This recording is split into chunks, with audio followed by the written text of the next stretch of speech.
Bom dia, sexto ano. Como vocês estão? Que vocês tenham um bom dia com alegria, que tenham um dia produtivo, um dia alegre, um dia feliz, que vocês façam coisas incríveis nesta manhã.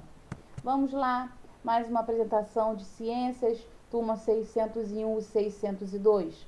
Dia 1º de setembro para 601 e dia 2 de setembro para 602. Professora Estela com vocês, vamos lá?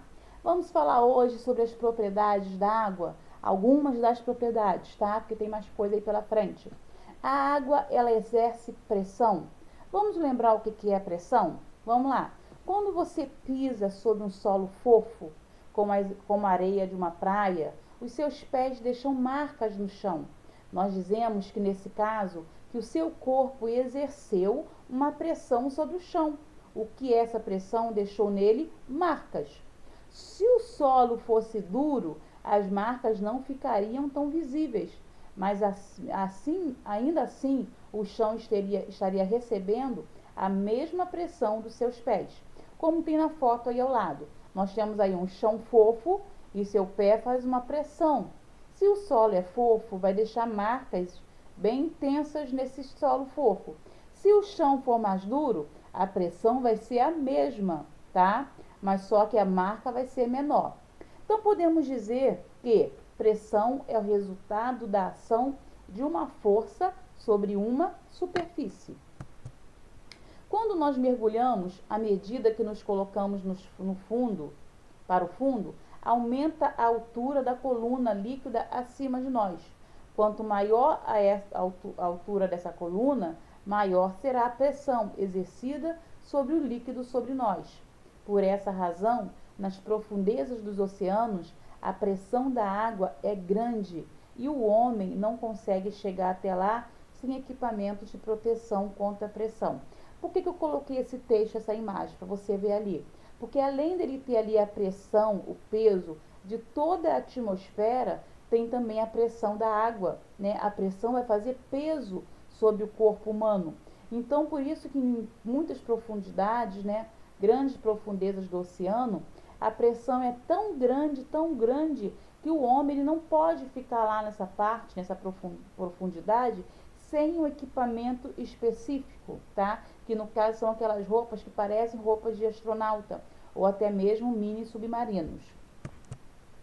Bom, a pressão ela se transmite. Vamos estudar sobre o princípio dos vasos comunicantes. Nós temos aqui um recipiente, onde ele está aberto em 3 partes em cima, e se você colocar uma água em uma dessas partes abertas, a água ela vai se espalhar e vai subir gradativamente para todos os tubos, tá? Isso é porque os vasos estão se comunicando entre si. Vasos comunicantes são 2 ou mais recipientes abertos em cima e interligados, de tal modo que a água despejada num deles flui para os outros. Em um conjunto de vasos comunicantes, o nível de líquido é igual em todos eles, não importando a forma ou o tamanho dos vasos. Em um conjunto de vasos comunicantes, o nível de líquido é igual em todos eles, não importa a forma ou o tamanho dos vasos, como está aqui embaixo. Nos vasos comunicantes, o princípio é que o nível vai ser sempre igual.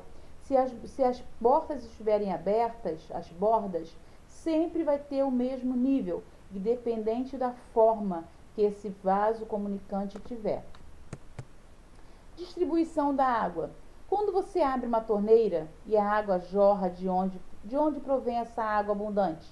Quem a envia para as nossas casas? A água ela é acumulada em grandes reservatórios. Ela é então bombeada para grandes caixas d'água públicas, construídas em lugares altos. A partir delas é escoada para caixas d'água de nossas casas, chegando então às torneiras.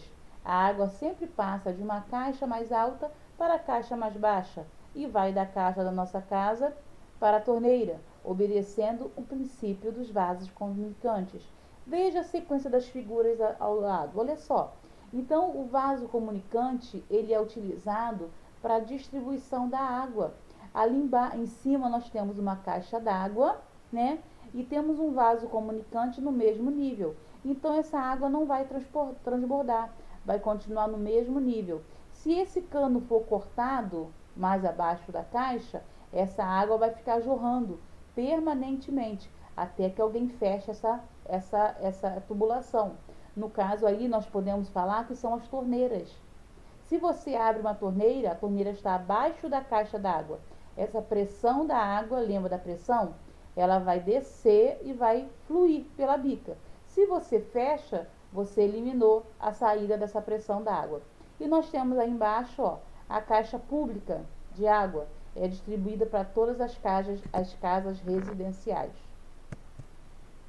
Fluir ou afundar é um outro princípio, tá? Da água. Você já se perguntou por que alguns objetos afundam na água? Por que um prego afunda e um navio flutua? O que faz com que a água sustente alguns objetos de forma que eles consigam flutuar nele? Vamos parar para pensar, por que o prego é tão pequeno e ele afunda? E por que um navio é tão grande e consegue flutuar? Vamos aprender isso agora. Entender por que alguns objetos afundam na água enquanto outros flutuam é muito importante na construção de navios, submarinos, etc. Se na água um prego afunda e um navio flutua, está claro que isso não tem nada a ver com o fato de o objeto ser leve ou pesado, já que um prego tem algumas gramas e um navio pesa toneladas. Pare para pensar. Na água podemos erguer uma pessoa fazendo pouco esforço, enquanto fora da água não conseguiríamos nem movê-la do chão. Isso acontece porque a água empurra o corpo de uma pessoa para cima.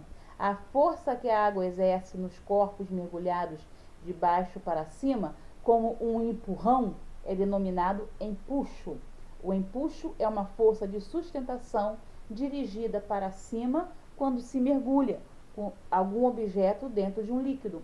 Então, você pode ter reparado quando você vai na praia, na piscina, que é fácil você colocar uma pessoa, apoiar uma pessoa mergulhando, uma pessoa boiando, coisa que você não conseguiria fazer fora da água, né? Então, por que você consegue apoiar a pessoa dessa maneira, como está na figura abaixo, apoiando, né, a sua mão? É por causa da força do empuxo, é como se fosse um empurrão. A água impulsiona o corpo da pessoa para cima. A quantidade de água deslocada pelos corpos é um importante fator para a flutuação ou afundamento dos objetos. O prego, por ter pouco volume, desloca um mínimo de água quando mergulhado. Já o navio, por ser muito volumoso, desloca uma grande quantidade de água. Então, o seu peso fica equilibrado pela força com que a água o empurra, ou seja, pela força do empuxo. Quando o empuxo é igual ao peso, o objeto flutua, pois quando o peso é maior que o empuxo, o objeto afunda. O submarino, quando quer afundar, aumenta seu peso, enchendo seus tanques de água do mar. Então, vamos lá, é muito fácil o prego ele afundar, mas o navio ele fica mais comprido, mais alongado, e a força do empuxo é maior sobre ele, tá? Tanto que os submarinos, quando eles querem afundar, eles enchem alguns reservatórios que tem dentro do submarino com água para ele ficar pesado e ele conseguir submergir. Quando ele quer imergir, levantar, ele expulsa essa água para o navio poder subir, porque a força do impulso vai impulsionar o submarino para cima. Atividades, revê e aplicada, página 205. Vá lá, faça as atividades, que na próxima apresentação faremos as correções aqui. Estarei no Classroom à disposição de vocês nos horários específicos de aula. Espero por vocês lá, ok? Tchau, tchau. Fiquem com Deus. Um beijo.